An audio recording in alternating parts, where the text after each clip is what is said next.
कर्ण महाभारत के एक महत्वपूर्ण और जटिल पात्र हैं, जिनकी कहानी साहस, त्याग और महानता से भरी है। उनका जन्म एक रहस्य के साथ हुआ था और उनके जीवन की शुरुआत से ही संघर्ष और विवादों से जुड़ी रही। कर्ण का जन्म एक ऐसी कहानी है जो न केवल महाभारत के युद्ध की पृष्ठभूमि में महत्वपूर्ण भूमिका निभाती है, बल्कि जीवन की गहरी और महत्वपूर्ण सच्चाइयों को भी उजागर करती है। यहाँ हम कर्ण के जन्म की कहानी को विस्तार से देखेंगे। महाभारत की कहानी में कुंती कर्ण की माँ थीं। कुंती, जो बाद में पांडु की पत्नी बनी, कुमारी अवस्था में ही एक शक्तिशाली मंत्र के माध्यम से देवताओं का आवाहन कर सकती थीं। यह मंत्र उन्हें दुर्वासा ऋषि से वरदान स्वरूप मिला था। एक बार जब कुंती बहुत युवा थी, तो वे इस मंत्र की शक्ति को परखने की उत्सुकता से भर गईं। एक सुबह कुंती ने अपने कक्ष की बालकनी से सूर्योदय का सुंदर दृश्य देखा। उषा की लालिमा में डूबे हुए सूर्य देव की महिमा ने उन्हें मंत्रमुग्ध कर दिया।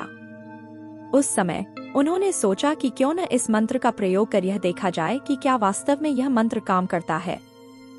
बिना किसी परिणाम के बारे में सोचे उन्होंने मंत्र का जाप किया और सूर्य देव का आवाहन किया। मंत्र की शक्ति से आहूत होकर सूर्य देव प्रकट हो गए। वे कुंती की पूजा से बहुत प्रसन्न हुए और उसे एक पुत्र देने का आशीर्वाद दिया। लेकिन कुंती इस अप्रत्याशित घटना से भयभीत हो गईं। उन्होंने सूर्य देव से अनुनय विनय की कि वे एक अविवाहित कन्या है और इस समय पुत्र प्राप्ति उनके लिए कठिनाई का कारण बनेगा। सूर्य देव ने कुंती की दुविधा समझी, लेकिन मंत्र की शक्ति को वापस लेना असंभव था। इसलिए उन्होंने कुंती को आश्वस्त किया कि उनका पुत्र दिव्य होगा और उनका कौमार्य भी अक्षुण्ण रहेगा। कुछ समय बाद कुंती ने एक दिव्य बालक को जन्म दिया, जिसके कानों में दिव्य कुंडल थे और उसकी छाती पर कवच था। यह बालक कोई और नहीं बल्कि कर्ण था, जो दिव्य गुणों से परिपूर्ण और अद्वितीय था। कुंती के सामने एक बहुत बड़ा संकट था। वह एक कुमारी माता थी और समाज के प्राचीन नियमों और मानदंडों के अनुसार यह एक महान अपमान का कारण बन सकता था। कुंती ने अपने नवजात पुत्र के भविष्य के बारे में सोचा।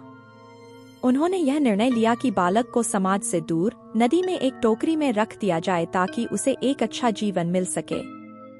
आंसुओं से भरी आंखों और भारी हृदय के साथ कुंती ने अपने नवजात पुत्र को गंगा नदी में प्रवाहित कर दिया।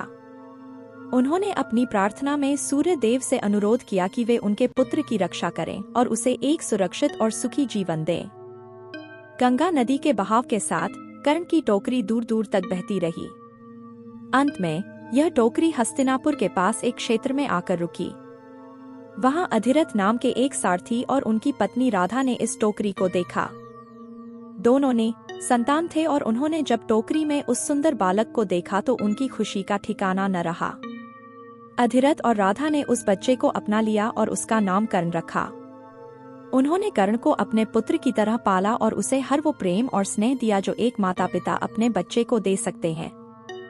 कर्ण ने एक सारथी के घर में रहते हुए अपने जीवन की शुरुआत की, लेकिन उनके कानों में दिव्य कुंडल और छाती पर कवच उन्हें एक साधारण बालक से अलग बनाते थे। कर्ण बचपन से ही एक अद्वितीय बालक थे। उन्होंने बाल्यकाल से ही अपने माता पिता से प्रेम और आदर का व्यवहार सीखा। अधिरथ और राधा ने उसे समाज के मान्यताओं और अपने आप को परिभाषित करने का सशक्त आधार दिया। लेकिन जैसे जैसे कर्ण बड़ा हुआ, उसे यह महसूस होने लगा कि वह अपने माता पिता से कुछ अलग है। उसकी तीव्र बुद्धि, शारीरिक बल और साहसपूर्ण दृष्टिकोण ने उसे दूसरों से अलग बना दिया। एक दिन कर्ण ने राधा से अपने जन्म के बारे में सवाल किया।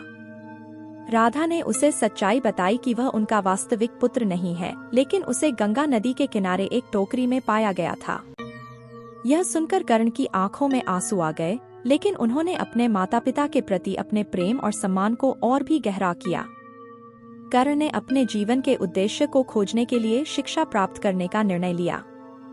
उन्होंने अपने माता पिता से आशीर्वाद लेकर गुरु द्रोणाचार्य से शिक्षा प्राप्त करने का प्रयास किया, जो कि उस समय के महान धनुर्धर और पांडवों के गुरु थे। लेकिन द्रोणाचार्य ने कर्ण को क्षत्रिय न होने के कारण शिक्षा देने से मना कर दिया। कर्ण के पास कोई अन्य विकल्प नहीं था। उन्होंने परशुराम के पास जाने का निर्णय लिया। परशुराम एक महान ऋषि और योद्धा थे, जिन्होंने केवल ब्राह्मणों को ही शिक्षा देने का संकल्प लिया था। कर्ण ने अपने गुरु की परीक्षा लेने के लिए ब्राह्मण का वेश धारण किया और उनसे शिक्षा प्राप्त करने लगे। कर्ण ने गुरु परशुराम से महान अस्त्र शस्त्र और दिव्य ज्ञान प्राप्त किया। उन्होंने अपने गुरु के प्रति अपार श्रद्धा और समर्पण का प्रदर्शन किया। लेकिन एक दिन जब परशुराम एक वृक्ष के नीचे सो रहे थे, कर्ण ने अपनी जांघ को उनकी तकिया बना लिया। अचानक एक बिच्छू ने कर्ण को डंक मारा, लेकिन कर्ण ने अपने गुरु की नींद को बाधित नहीं करने के लिए कोई हरकत नहीं की। जब परशुराम जागे और कर्ण की जांघ से बहते खून को देखा तो उन्होंने समझा कि कर्ण कोई क्षत्रिय है, क्योंकि एक ब्राह्मण इतने दर्द को सहन नहीं कर सकता। परशुराम ने क्रोधित होकर कर्ण को श्राप दिया कि जब वह अपने सबसे महत्वपूर्ण युद्ध में होगा तब वह अपने सिखाए गए सारे ज्ञान को भूल जाएगा। अपने जीवन में कर्ण को कई बार समाज के भेदभाव का सामना करना पड़ा, लेकिन उन्होंने हमेशा अपने गुणों और साहस से समाज में अपनी पहचान बनाई। एक बार जब इंद्रदेव, जो अर्जुन के पिता थे, ने कर्ण से उनका दिव्य कवच और कुंडल मांगने का निश्चय किया, तो उन्होंने एक ब्राह्मण का वेश धारण कर कर्ण के पास पहुंचे। कर्ण ने बिना किसी हिचकिचाहट के अपने कवच और कुंडल, जो कि उनके जीवन के लिए अत्यंत महत्वपूर्ण थे, इंद्र को दे दिए।